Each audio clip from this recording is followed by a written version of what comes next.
Welcome, everyone, to Fantasy Basketball Trends. My name is Braxton. This is the show where I give some thoughts on some guys that I like and some guys that I don't like over the last week. The guys that I mentioned can be streamers, trade targets, or just guys to pick up and hold, while the guys I'm not liking can range anywhere from outright drops to somebody you need to keep a close eye on. I hope everyone is staying warm. That is being affected by the current ice storm taking out half the country, including myself. So I hope everyone's staying warm and is ready for some discussion on some of my favorite guys of the last week or so. The top guy that I'm liking moving into this next week is going to be Trey Johnson from the Washington Wizards. Over the last 2 weeks in 9 category leagues, he is only ranked 180 overall, but I do think down the stretch, he's going to get as much usage as he can handle, right? His most recent game, 6 3-pointers, 26 points, and 6 assists. And over the last 2 weeks, the defensive stats have kind of been lacking, but on the season and then over the last month, I guess, the defense has looked a little bit better, right? About 1 steal per game over the last month. There aren't really any blocks to speak of, but that's not how your roster I am, right? Looking kind of past this previous 2-week sample size and focusing on the last month as a whole, he's shooting 45% from the field, over 90% from the free throw line, 2.4 threes per game, almost 15 points, 2 boards, 3 assists, about 1 steal per game. And this is a Wizards team that is bad and is going to be continue to give him every opportunity. He was their top pick in the most recent draft, obviously, and they're clearly prioritizing him. They don't really have a true point guard. I think Bub Carrington is okay, and assuming that Trae Young isn't returning anytime soon, Trey Johnson should absorb a ton of that usage, and he's actually the assists are starting to tick up a little bit, right? And I expect him to continue to knock down threes. And this feels similar to Cam Thomas kind of at his peak last season. Maybe not his peak. I don't think Trey Johnson is going to be scoring 40 points any given night, right? But, for someone who's only owned in 14% of Yahoo leagues, I think that's far too low given his Trey Johnson's nightly upside. With his most recent games, I thought we would start to see that tick up a little bit, but that hasn't been the case. He's been kind of hovering that low teens owner percentage. And obviously he's not going to get many rebounds, but the assists are solid, or slightly over, I should say, 3 per game. The steals have dipped over the last 2 weeks, but over the course of the season, he's shown that he's averaging around 1. He can get there. He can steal the ball, and those defensive stats are there on a nightly basis. Keyshawn George left the last game a little banged up, and if he misses some time, I do expect a larger role for Trey Johnson. A big reason I like Trey Johnson over similar scoring focused players is, one, like I mentioned, the Wizards are going to continue to give him every chance in the world to develop, and he's going to get as many shots as he wants, right? The Wizards don't have a lot of shot creation right now. They don't have any guys who can score the ball right now. The amount of shots have for some recent games are like 22, 14, and 17 field goal attempts. He passes the eye test. He looks like he belongs on the floor. And the late season kind of profile or trajectory, I guess, is someone you want to have on your bench for fantasy playoffs, right? Keep an eye on him going forward, especially with the Wizards having a really solid playoff schedule.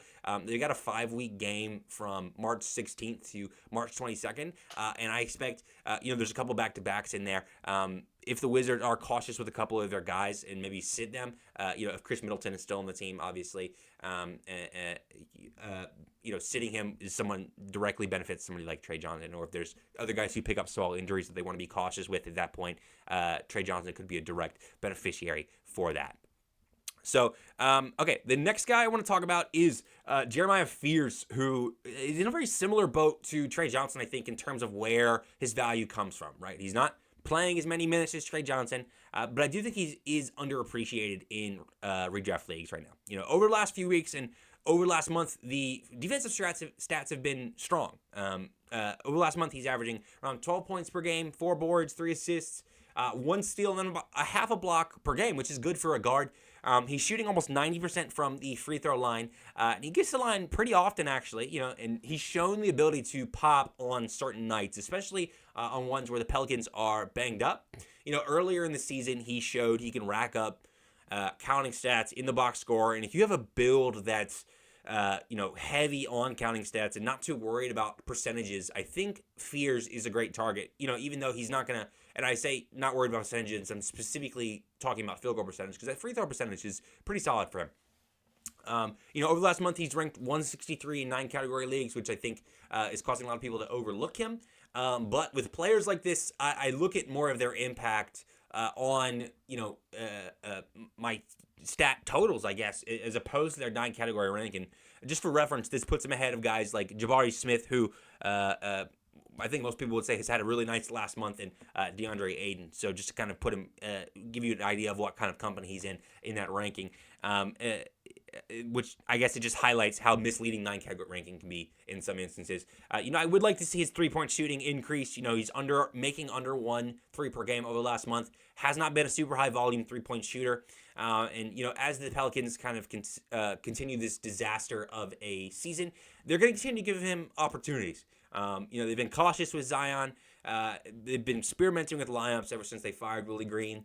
Jose Alvarado being out doesn't really worry me. To me, it's very unlikely he has any priority over Jeremiah Fears. Fears is only owned in 17% of Yahoo leagues. And he's another guy that can, similar to Trey Johnson, can just rack up counting stats late in the season. Young players with the ball in their hands and the ability to pile up stats are who I target for these late season, silly season type, playoff pickups, right? And I think Fears fits into that mold almost perfectly. Okay, next is going to be Royce O'Neal. Jalen Green has injured his hamstring again. And I could talk more about Colin Gillespie. I've been screaming about Colin Gillespie all year. I wrote up, I had what I thought was a nice article on him a couple weeks ago on our Patreon. With Green going down for another hamstring injury, Royce is someone that I'm actively targeting in 9 category leagues. Over the last month, he's ranked 127 in those 9 category leagues, but that ranking is being dragged down by his free throw percentage. He's shooting around 57% from the line, but the volume is so low at 0.4 attempts per game that you can completely disregard that free throw percentage. So don't let that percentage scare you at all.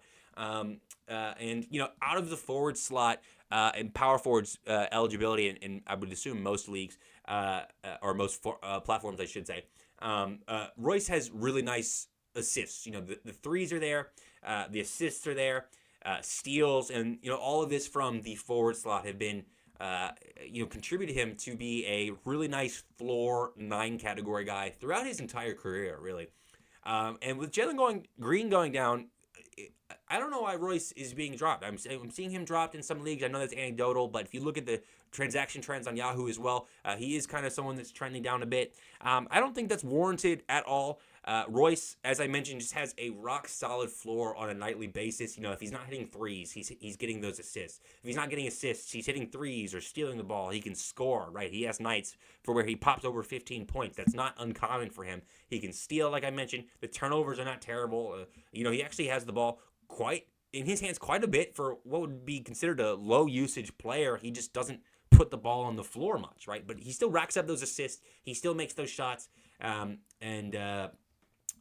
has been really awesome without Jalen Green this year. They've really surprised me this year, and Royce has been a big reason for that.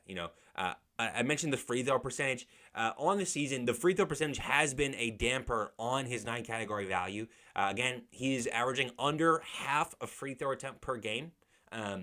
So it's completely ignorable. On the season, it's about 10 points, 5 boards, 3 assists, 1.2 steals, which is awesome. It's about all you can ask for from that small forward, power forward position.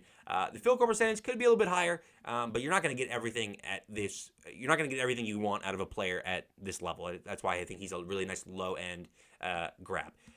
He's only 17% in rostered in Yahoo leagues. Massive buy for me in dynasty leagues if you're a contender. He doesn't have a lot of name value, and he can be acquired probably pretty cheaply. People are dropping him, like I mentioned, despite the Jalen Green injury. But in redraft leagues, I think he is a strong hold. In 14-team leagues, I would say he's must roster, and in 12-team, very, very strong pickup. I don't think he should be on waivers in competitive leagues. And something I also want to note is as we get later into the season, playoff schedule starts to matter more. I mentioned this a little bit with Trey Johnson, but the Suns have a 5-game week in what hashtag considers week 21, March 16th through March 22nd. I know on some other format or platforms, depending on how the NBA Cup was counted or how the All-Star break is counted, that could vary. But March 16th through March 22nd is, the date we're looking at. That could be the semis or the championship, depending on your league. And that 5-game week for Royce at that point. The Suns have a 5-game week that week, and that 5-game week is massive if you have a Suns player. They've also got multiple back-to-backs, so they have a 4-game week and a 3-game week before that. But even in the 3-game week, they have a back-to-back, right? So if Jalen Green returns and maybe sucks up a little bit of that usage that Royce is getting, you can maybe anticipate some rest on those back-to-backs, if depending on how the different injuries look. I know they're going to be super cautious with Green the remainder of the season. These are all factors to consider when you're making a final playoff push.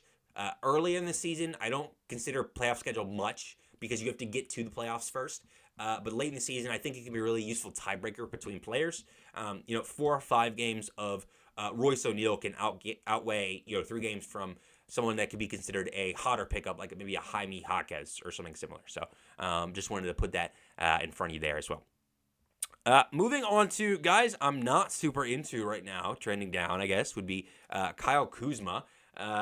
So most people say he's trending up with the Giannis injury, and I think that makes him this is a massive, massive sell high opportunity for Kyle Kuzma. There really hasn't been a nice window to sell Kuzma. You've seen his value just tank in dynasty leagues ever since he got to Milwaukee. He's been bad all year. The three-pointers have completely evaporated from his game, which was a huge part of his value in Washington.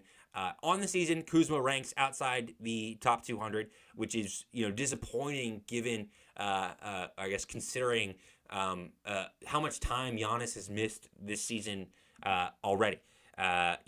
He missed time earlier in the season, and Kuzma's box score stats looked okay on some nights, right? But it was mostly just points and some rebounds. There's not really any assists to speak of. The field goal percentage is bad. The steals are gone. Like I said, I don't know what happened to his three-point shooting. And the key difference between somebody like Kuzma and Trey Johnson and Jeremiah Fears, those young players still have, in my opinion, parts of their game to unlock, right? They're going to get a longer leash and more shots probably on these bad teams that are looking to develop, as opposed to a team like Milwaukee that is continuing to try and be competitive for now. I don't know what they're going to do with the trade deadline, but he's not going to be given the longest leash. And the free throw percentage for Kuzma has been actively harmful. Over the past month, under 70% on around 2 attempts per game. But over the last week, it's even worse, around 55% on nearly 4 attempts per game. There's no steals to speak of. There's no blocks. Turnovers have been okay, around 1 per year, which is, I guess, a positive surprise. But the assists evaporated, like I said. The threes are gone. And I talked a little bit about Kuzma in one of my earlier videos in the season. I was anticipating kind of some of those threes and assists to come back, even with Giannis missing games, but it just didn't happen, right? And I don't think you're going to get another sell high window like this, or a selling opportunity, not even sell high, just an opportunity to sell Kuzma, right? He hurts you in field goal percentage, hurts you in free throw percentage. There's no threes, no assists, no defensive stats. Where is he actually helping you, right? About 4.5 to 5 rebounds and some double-digit points, but the field goal is not there, and the percentages are actually harmful. I think you can easily get somebody like Keldon Johnson much cheaper, or maybe just a low-end big Moussa Diabate, something like that. Luke Cornett, guys like that, Isaiah Stewart. It's just not enough given how bad he is everywhere else. In the event of this Giannis injury, I'd rather have someone like AJ Green, who has, I think, a much safer low-end floor.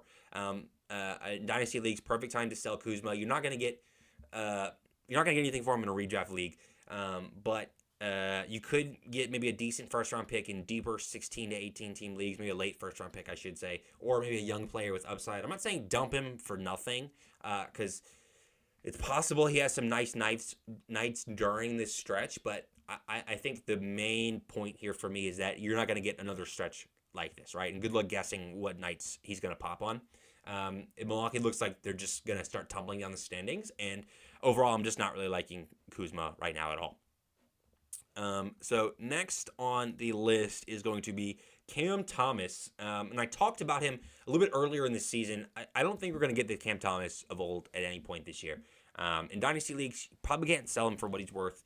In redraft leagues, I do think he is droppable. If you were to drop Cam Thomas, Trey Johnson or Fears, like I mentioned, I think is a perfectly fine replacement, But for Thomas right now, the shots are there, I guess, but he's not scoring enough to offset some of his other deficiencies, right? Especially over the last few games. They're essentially or effectively no defensive stats. He's not getting the free throw line as much as you'd like. He's not taking or making enough threes. And then outside of points, he's not helping you in many areas, which was always the problem with Cam Thomas, right? And if the points aren't there, there's literally nothing. I mean, even more so than Kuzma, right? So the difference between Cam Thomas and guys like Trey Johnson, Jeremiah Fears, similar to how I mentioned with Kuzma, those two guys have a longer leash. Brooklyn seems done with the Cam Thomas experiment, right? It doesn't look like the Nets plan to re-sign him, or he may not want to at all. This past offseason, they showed that he's not a major priority for them in any capacity. And his performance this season has just been very poor overall, right? If he's not scoring 25 points per game, it's not making up for the 0.2 steals per game on the season, 0.1 blocks. Assists haven't really been there. His season-long assist average is inflated a little bit by one outlier game. He's played 20 games this year. January 18th, he had a 10-assist game, but in that game, he only had 6 shot attempts, 3 points, and 3 rebounds, so it's just a weird game for him overall.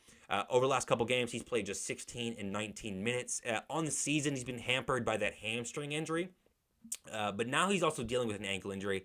The Nets have been getting blown out, but the minutes are still concerning for me for Cam Thomas. I know that they've been very cautious with him, but when does he get back to that 30-minute per night role? I don't think they will, right? The Nets are tired of losing. They're going to continue to play guys like Trey Mann and guys who are in Nick Claxton. Not that they affect necessarily Cam Thomas a ton, Nick Claxton specifically, right? But playing their vets, these high number of minutes is bad news for Cam Thomas, right? You want him to be able to get as much usage as possible, and it's just not going to happen right now. Brooklyn has other priorities at this point, and I think he's a safe drop in almost all redraft leagues. I mean, maybe in a 16-team league, you could justify holding him, but in 14-team leagues, I think he's droppable. He's likely going to sit back-to-backs for the rest of the season. Better options on the wire, more upside, or more versatility. He's 72% owned in Yahoo leagues. That's way too much. No reason to be holding him. I think just the upside is not there. And even if he does pop for a 25-point game, again, the same problems with Cam Thomas remain, right? If he's not doing anything else, has to be scoring that much every single night. He's just not doing that. So, okay. And lastly, I would like to talk about Quentin Grimes. So Quentin Grimes is starting to trend downward as well. Earlier in the season when the Sixers were more banged up, he was a really nice low-end roster option.